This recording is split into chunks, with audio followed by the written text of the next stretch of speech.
Ravi de vous retrouver, chers amoureux du foot, et soyez les bienvenus pour cette nouvelle vidéo de débrief d'après-match de cette deuxième journée des phases de poule de cette 34e édition de la Coupe d'Afrique des Nations. La Côte d'Ivoire qui défiait le Nigeria aujourd'hui au stade olympique d'Alassane Ouattara à Abidjan. Victoire des Super Eagles 1-0 sur penalty. Et j'ai le plaisir aujourd'hui d'échanger avec Madiane, journaliste sportif.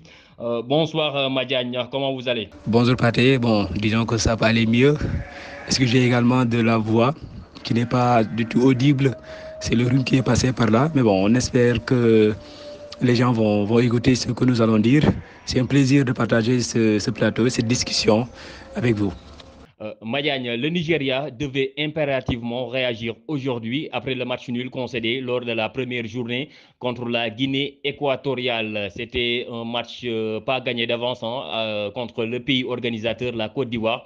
Mais on a vu aujourd'hui l'expérience des grands rendez-vous d'une nation comme le Nigeria qui a battu la Côte d'Ivoire 1-0. Effectivement, mon patron, vous avez parfaitement raison. On peut dire de certaine manière que c'est l'expérience qui a joué dans cette rencontre, mais également le réalisme, également la chance, parce que quand même, on peut dire de certaine manière que même si le Nigeria s'est procuré pas mal d'occasions, mais quand même avec ce penalty, qui était quand même un penalty, j'ai été un peu surpris de voir quand même Diomandé faire ce genre de faute. C'est vrai que le défenseur n'était pas dans sa position préférentielle, et quand même ce penalty est venu au bon moment pour le Nigeria, et qui a su en tout cas gérer cette rencontre après ce but marqué. Moi, je m'attendais à ce que surtout la Côte d'Ivoire s'emballe, surtout après avoir encaissé ce but. Et le public également poussé cette équipe de la Côte d'Ivoire pour essayer un peu de gagner cette rencontre ou bien d'avoir au moins un match nul. Mais quand même, j'étais un peu déçu du public, mais également de la prestation de la Côte d'Ivoire en deuxième période. Ils n'ont pas eu, en tout cas, des occasions en seconde période. Et ça a été un peu compliqué de trouver Crasso. Mais il faut quand même souligner l'expérience, comme vous l'avez dit, mais également la ténacité de la défense du Nigeria, avec quand même Bassen et Aléona qui ont été quand même solides, qui ont fait un match correct. Et c'est la raison pour laquelle le gardien de but n'a pas eu en tout cas d'occasion à faire des arrêts en seconde période. Et c'est justement mérité pour cette équipe du Nigeria. Madiagne, si je ne me trompe pas, la première fois que la Côte d'Ivoire avait organisé la Coupe d'Afrique des Nations, c'était en 1984. Et la Côte d'Ivoire était éliminée en phase de poule. On ne va pas dire, c'est trop tôt de le dire que la malédiction les poursuit. Mais voyez-vous, la Côte d'Ivoire allait chercher cette qualification qui s'annonce un peu difficile contre la Guinée équatoriale, qui a battu la Guinée-Bissau aujourd'hui 4-2. C'est pas gagné d'avance, en tout cas, au vu de la prestation de cette équipe ivoirienne, notamment lors de la première rencontre. On a vu que quand même la Côte d'Ivoire a certes gagné, mais quand même n'a pas su maîtriser d'une certaine manière, de façon totale, cette rencontre. Aujourd'hui également, on a vu que la Côte d'Ivoire a eu des difficultés à pouvoir en tout cas percer l'attaque. On y a eu peu en tout cas de jeu entre le milieu et l'attaque. On sait que l'importance qu'a le milieu de terrain dans une équipe, ça sert de fil conducteur entre l'attaque et la défense. Il n'y a pas peu de jeux combinés et ça m'inquiète de certaine manière. Maintenant, je ne vois pas que la Côte d'Ivoire sera éliminée dès le premier tour. Non, non, ce sera quand même catastrophique parce que quand même la Côte d'Ivoire fait partie des favoris de cette compétition, même si le jeu est un peu chatoyant. C'est vrai que la malédiction, vous l'avez dit, ça peut venir comme ça peut ne pas venir, mais l'essentiel en est qu'aujourd'hui, ce troisième match sera quand même un match qui sera décisif pour cette équipe de la Côte d'Ivoire. Au pire des cas, je ne crois pas que la Côte d'Ivoire va concéder une défaite. Ce qui veut dire qu'un match nul pourrait lui permettre de terminer au pire des cas sur les trois meilleurs troisièmes qui vont se qualifier pour les huitièmes de finale. Et ceci va permettre à la Côte d'Ivoire quand même de se qualifier pour cette compétition.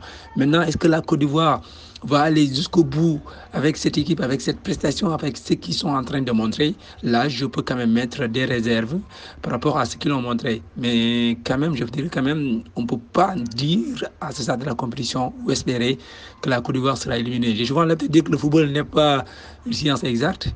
On attend de voir ce que cela va donner. C'est vrai que quand même cette défaite va les permettre de mieux se remobiliser pour mieux préparer cette dernière rencontre et surtout avoir un résultat positif pour pouvoir rester dans cette compétition. Qu'est-ce qui a manqué à la Côte d'Ivoire aujourd'hui dans ce match? Parce qu'on a vu lors du match d'ouverture contre la Guinée-Bissau, il a fallu un éclair de Fofana pour lancer les hostilités et ouvrir le score. Qu'est-ce qui a manqué réellement à la Côte d'Ivoire aujourd'hui pour pouvoir avoir un résultat positif? Très bonne question, très bonne question. Pour moi, ce qui a manqué à la Côte d'Ivoire, c'est que les milieux de terrain avaient du mal à trouver l'attaque pour qu'ils puissent en tout cas faire la différence et surtout avoir des occasions franches pour pouvoir s'imposer. Parce qu'on dit souvent, pour pouvoir marquer, il faut d'abord avoir des occasions. Et pour avoir des occasions, Il faut avoir des milieux de terrain, des excentrés qui vont essayer de faire le maximum possible pour pouvoir te donner la balle dans une bonne position. C'est quelque chose qui est assez important. Maintenant, pour moi, ce qui a manqué, c'est que les milieux de terrain n'ont pas pu trouver les attaquants.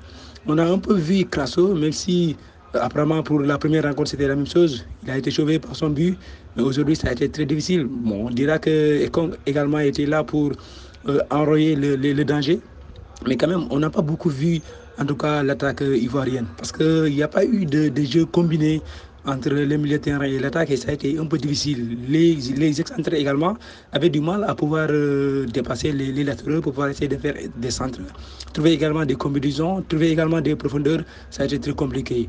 Bamba et Pépé sont rentrés en cours de jeu, même que Diakité, mais quand même ça n'a pas marché. Il n'y a pas eu en tout cas de jeu direct au niveau de l'attaque. Ça a été quand même quelque chose qui a fait qu'aujourd'hui la Côte d'Ivoire n'a pas pu en tout cas avoir beaucoup d'occasions. L'autre chose, c'est que je suis un peu dubitatif par rapport au trio du milieu de terrain. Kessié, Fofana et Sangaré. Ce sont des joueurs qui ont à peu près le même profil. Si vous voyez aujourd'hui ces rencontres, c'est surtout au niveau du milieu de terrain. Il n'y a que Fofana qui était là pour essayer, bon on le sait, c'est un box-to-box pour essayer de faire la différence. Et les autres ont été d'une certaine manière mou, je peux dire ainsi. Je crois que dans ce cas de figure, il faut essayer peut-être parfois de sacrifier quelqu'un pour essayer un peu de faire en sorte d'avoir un milieu de terrain créateur pour pouvoir marquer des buts, mais aussi faire des passes surtout à l'attaque afin qu'il puisse s'imposer. Je crois quand même que ça a fallu un peu de difficultés pour la Côte d'Ivoire afin qu'il puisse s'imposer. Madiagne, on a vu aujourd'hui la réaction des Super Eagles. Hein. Est-ce qu'on peut s'attendre à une montée en puissance hein, parce qu'on a vu beaucoup d'équipes dans beaucoup de compétitions faire un match mitigé lors du premier match ou bien perdre le premier match et après gagner les matchs suivants. Est-ce qu'on peut s'attendre à une montée en puissance du Nigeria après avoir concédé le match nul lors du match d'ouverture? Qu'est-ce que vous attendez du Nigeria pour la suite de la compétition?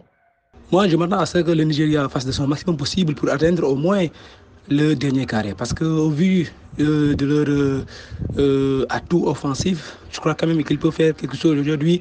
Terren Mofi, le joueur de Nice, n'était même pas sur la pelouse. Et dire que Mofi n'était pas sur la pelouse, ça sous-entend quand même qu'ils ont en tout cas des joueurs qui peuvent faire la différence et qui sont en tout cas assez nombreux. Pour moi, dans cette Coupe d'Afrique des Nations, le Nigeria, c'est l'équipe qui a l'atout offensif le plus impressionnant de certaine manière, parce que quand même quand on parle de Osimhen, quand on parle de Simon, de Lookman, de Chukwueze, même si il n'est pas au meilleur de sa forme, entre autres, donc je crois quand même, et défensivement c'est une équipe qui est assez teigneuse. Moi je crois quand même que le Nigeria peut aller jusqu'au dernier carré, au moins pour cette compétition. Gagner la Côte d'Ivoire devant 45 000 supporters, ce n'est pas donné à n'importe qui. La Côte d'Ivoire, c'est l'équipe qui organise la compétition. Et gagner la Côte d'Ivoire et en plus faire en sorte de jouer sans pour autant paniquer, je crois quand même que cette victoire contre la Côte d'Ivoire va leur faire en sorte d'avoir en tout cas cette confiance, ce capital confiance va augmenter et cela va dire que quand même cette équipe peut monter en puissance et surtout avoir cette confiance pour pouvoir en tout cas défier les autres nations. Je crois quand même qu'il faudra peut-être compter sur cette équipe du Nigeria, même si offensivement ils sont bien, mais même si ça peine, mais défensivement ils sont teigneux et cela peut quand même apporter de bonnes choses. La dernière question, Madiagne, c'est est-ce que l'absence d'un attaquant pur comme Haller, Sébastien Haller, n'a pas porté préjudice à la Côte d'Ivoire hein, parce qu'on a vu aujourd'hui Victor Osimhen, un attaquant de cette envergure, posé sur la défense adverse. Est-ce que l'absence d'Haller n'a pas porté préjudice à la Côte d'Ivoire, lui qui est absent pour ces deux premiers matchs? Oui, on sait l'importance de Sébastien Haller dans cette équipe de la Côte d'Ivoire. D'abord, sa présence sur le terrain, psychologiquement, c'est quelque chose. Ça poste son équipe, ça donne confiance à son équipe et ça permet également à la défense adverse d'être beaucoup plus vigilant et de ne pas, en tout cas, être à l'abri des attaques sur le plan offensif et autres.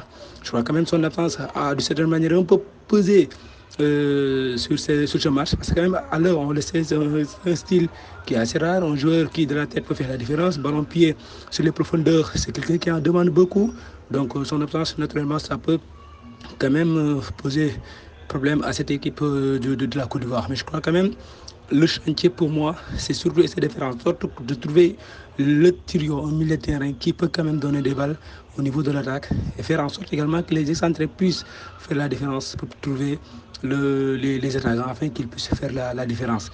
On espère en tout cas que leur dernière rencontre, ils vont essayer en tout cas de trouver la solution pour essayer de faire la différence. Voilà, c'en est tout pour ce débrief d'après-match. Merci Madiagne pour ta disponibilité et pour tes analyses pertinentes. Ton dernier mot. Merci Pate, merci, le plaisir est partagé.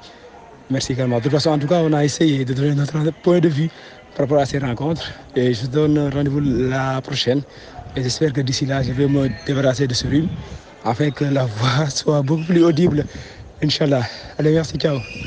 Voilà, chers fidèles internautes, merci de nous avoir suivis. On se donne rendez-vous demain après le match du Sénégal contre le Cameroun. On espère que les Lions de la Teranga vont dompter les Lions indomptables. Merci, à demain, Inch'Allah, pour un autre débrief.